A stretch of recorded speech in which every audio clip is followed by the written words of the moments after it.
Жив е той, жив е, там на Балкана. Потънал в кърви лежи и пъшка. Юнак с дълбока на гърди рана. Юнак в младост и в сила мъжка. На една страна захвърлил пушка, на друга сабя, на две струшена. Очи тъмнеят, глава селюшка. Уста проклина цяла вселена.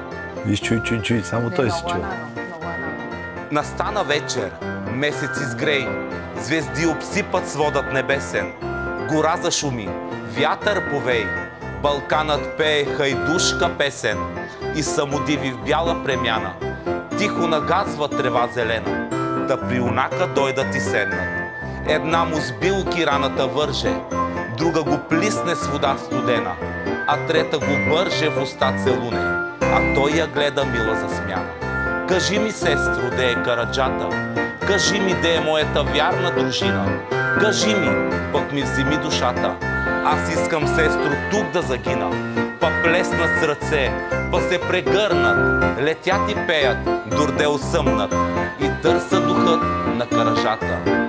Но съмна вече, а на Балкана юнакът лежи, кръвта му тече, вълкът му ближи лютата рана и слънцето пак печели пече.